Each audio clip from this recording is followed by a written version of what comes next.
इन्हीं कथाओं के साथ साथ हम आगे चलते हैं। एक समय जो दुर्वासा जी थे विष्णु लोक से आ रहे थे, ऐसा विष्णु पुराण में लिखा हुआ है। जब दुर्वासा जी विष्णु लोक से आ रहे थे, उनके हाथ में भगवान की प्रसादी माला लगी हुई थी। उन्हें रास्ते में देवराज इंद्र मिला।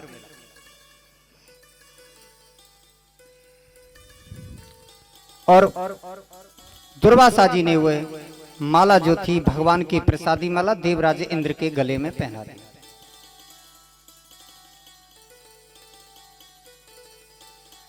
जब वो माला इंद्र के गले में पहना दी,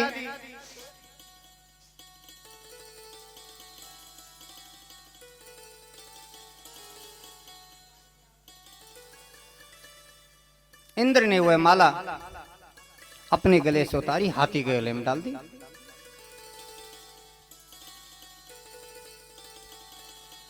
हाथी ने अपने स्वभाव अवस्था अपनी सूंड से उस माला को निकाला और जमीन में डाल करके पैरों से कुचल नचल के तहस नहस कर दिया। दुर्वासा जी तो बड़े क्रोधी ऋषि थे पहले से। जब दुर्वासा जी ने यह देखा, श्राप दे दिया साथ ही साथ इंद्र को, जा तू श्रीहीन हो जा, तेने भगवान की प्रसादी माला का अपमान किया है, या तू श्रीहीन हो जा। और साथ ही साथ अभिशाप उसे हो गया। देवराज इंद्र एक दिन अपनी सभा में बैठे थे, अमरावती में उनकी पूजा हो रही थी, सभी देवता उनकी पूजा कर रहे थे। इतने में उनके गुरु आगे बृहस्पति,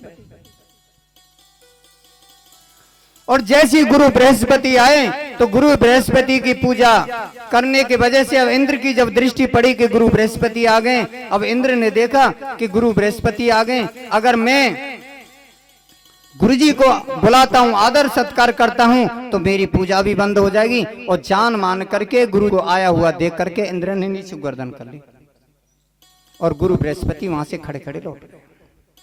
गुरु बृहस्पति समझ गए कि अब इंद्र का पतन होना संभव है, निश्चित है, इसलिए वहां से चले और वह स्वयं तीर्थ करने के लिए वहां से चले, क्योंकि इस पर विपत्ति पड़ेगी और इसका विनाश जरूरी है, इसलिए पहले से भी तीर्थ करने के लिए चले।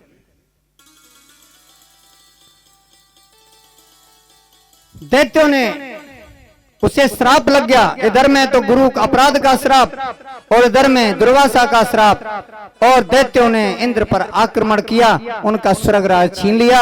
अब सारे देवता त्रहमान करके चारों तरफ भागने लगे।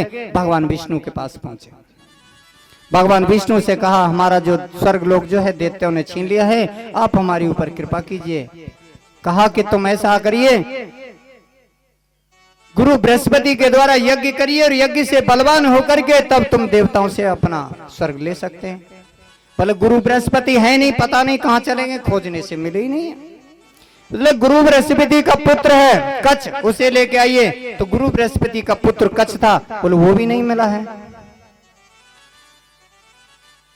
तब भगवान विष्णु ने कहा कि त्वष्टा ऋषि का पुत्र है विश्वरूप, उसे लाइए, उसके द्वारा तुम यज्ञ कराइए। विश्वरूप के पास गए। विश्वरूप ने कहा, मैं कर्म कांड का काम नहीं करूंगा, क्यों? कर्म कांड करने से भक्ति क्षीण होती है, कर्म कांड करने से भक्ति क्षीण होगी, इसलिए मैं अपनी भक्ति को क्षीण नहीं कर सकता।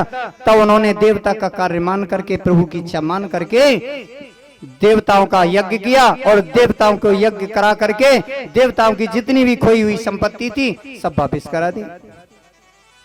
एक दिन विश्वरूप जो है यज्ञ कर रहा था, तो विश्वरूप जो है यज्ञ करते समय आहुति दे रहा था। एक तो देवताओं की आहुति देता था, बोले इंद्राय स्वाहा, और दूसरी आहुति मन ही मन में दे देता है दैत्यों की। राजा परीक्षित ने श्री सुखदेव जी से प्रश्न किया, है प्रभु, जब विश्वरूप देवताओं को यज्ञ कर रहा था तो दैत्यों की आहुति क्यों दे देता था? श्री सुखदेव गोस्वामी राजा परीक्षित से कहते हैं, राजा परीक्षित, जो दैत्यों की सबसे छोटी बहन थी रचना, वो त्वष्टा ऋषि के लिए आई थी। त्वष्टा ऋषि के दो पुत्र थे,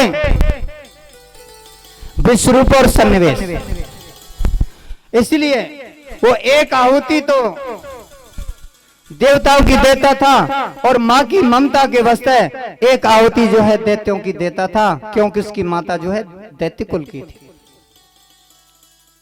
जब इंद्र को यह पता चला कि विश्वरूप देवताओं की आहुति के साथ साथ दैत्यों की भी आहुति दे रहा है, इसलिए उसने अपने खड़ग से विश्वरूप का गला काट दिया। उसके 3 सिर थे विश्वरूप के, इसलिए उसे त्रिशरावी कहते थे, और उन्होंने विश्वरूप का गला काट दिया। जब विश्वरूप का गला काट दिया, जो सोमरस पीने वाला जो सिर था उससे पपीहा की उत्पत्ति हुई, और सुरापान पीने वाले से गौरैया चिड़िया की, और अन्न खाने वाले से तीतर की उत्पत्ति हुई। इस प्रकार से इन तीनों की उत्पत्ति हुई। विश्वरूप का गला कटने से उसे ब्रह्म हत्या का पाप लग गया। अब ब्रह्म हत्या का जब पाप लग गया तो ब्रह्म हत्या उसके पीछे दौड़ने लगी।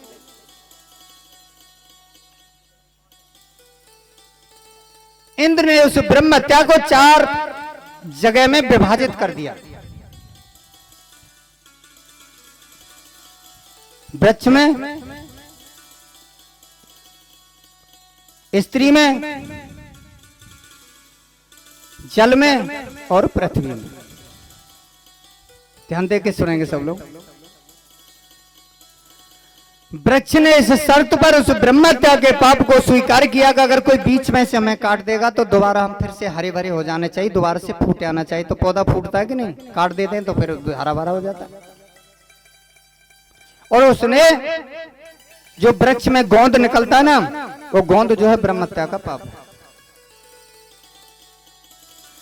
स्त्री ने इस शर्त पर उसे स्वीकार किया कि हम अपनी इच्छा के अनुसार भोग विलास कर सकें, इसलिए उसने रज के रूप में, मासिक धर्म के रूप में उस पाप को ले लिया। जो माताएं मासिक धर्म से होती है उन्हें ब्रह्म हत्या का पाप माना जाता है, इसलिए 3 दिन 4 दिन उसे ब्रह्म राक्षसी के समान माना जाता है। और चौथे में जल में, जो जल में पानी गिरता है, जो बुदबुदा उत्पन्न हो जाता है, उस बुदबुदा में पानी का जो ब्रह्म हत्या का साप है, उसने इस शर्त पर स्वीकार किया कि कुछ समय के बाद में हमारा जो जल है निर्मल हो जाना चाहिए। अब आपने देखा होगा बरसात आदि होती है तो कैसा जल होता है, लेकिन कुछ समय बाद में पानी ऐसा हो जाता है एकदम नीला, जिसमें अगर सुई भी डाल दें तो दिखने लग जाए और आदमी भी उसे पी सके, कि साफ सुथरा हो जाना चाहिए इस शर्त पर। और पृथ्वी ने इस शर्त पर लिया कि चाहे हमारे अंदर जितना भी कोई गड्ढा भी हो जाए, धीरे धीरे वो बंद अट जाना चाहिए, भर जाना चाहिए। और उसने ऊसर भूमि के रूप में उस ब्रह्म हत्या के पाप को स्वीकार कर लिया। जो ऊसर भूमि होती है उसमें ब्रह्म हत्या का साप माना जाता है। उसमें चाहे जितना उसकी जुताई करो, उसमें अच्छा वाला बीज डालो, लेकिन उसमें कभी अन्न पैदा नहीं होता। एक जगह हमारी एक कथा हो रही थी, एक माता जी ने, वृद्ध माता ने हमसे पूछा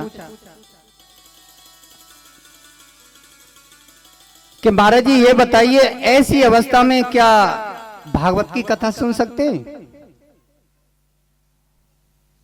या मंदिर में जा सकते हैं? तो ऐसी अवस्था में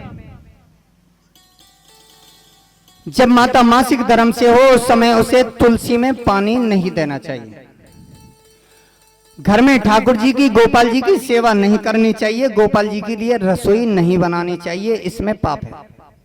और घर में आए हुए किसी ब्राह्मण को, साधु सन्यासी को अपने हाथ से खाने के लिए, पानी पीने के लिए नहीं देना चाहिए। घर में बेटी बेटा जो भी हो, सास ननद हो, दूसरे के हाथ से दिला देना चाहिए। इतना करे, ये जरूरी है, नहीं तो पाप लगेगा। तुलसी में पानी न दे, गोपाल जी घर में गोपाल जी की सेवा न करें, अपने द्वार पर आए हुए किसी साधु को, भिखारी को, अतिथि को, ब्राह्मण को अपने हाथ से खाना न दे, पानी न दे, इतना जरूरी है। बाकी यदि कहीं भागवत की कथा हो रही है, खूब प्रेम से भगवान की कथा सुने। अगर गुरु से दीक्षित है, माला करती है मैया बहन कोई, तो खूब ज्यादा से ज्यादा भगवान की माला जपे, क्योंकि ये शरीर का धर्म है, एक दिन का काम नहीं, शरीर का धर्म। और खूब ज्यादा से ज्यादा भगवान की माला करे। और गले में जो माला पहनी हुई है, ये तुलसी की माला ऐसी होती है, कभी भी अपवित्र नहीं होती है। ये पवित्र को और पवित्र करने वाली है, इसलिए तुलसी की माला सदैव परम पवित्र होती है। जिस प्रकार से अग्नि जो होती है कूड़ा करकट गंदा संदा जितना होता है भक्ष अभक्ष सबको जला करके भस्म कर देती है और उस जगह को परम पवित्र कर देती है और स्वयं पवित्र रहती है, अग्नि कभी अपवित्र नहीं होती। ऐसी ही तुलसी की माला और भगवान का नाम है, वो सबको जला करके पाप ताप सबको जला के भस्म कर देता है और स्वयं पवित्र रहता है और स्पर्श करने वालों को भी पवित्र कर देता है। बोलो वृंदावन बिहारी लाल की।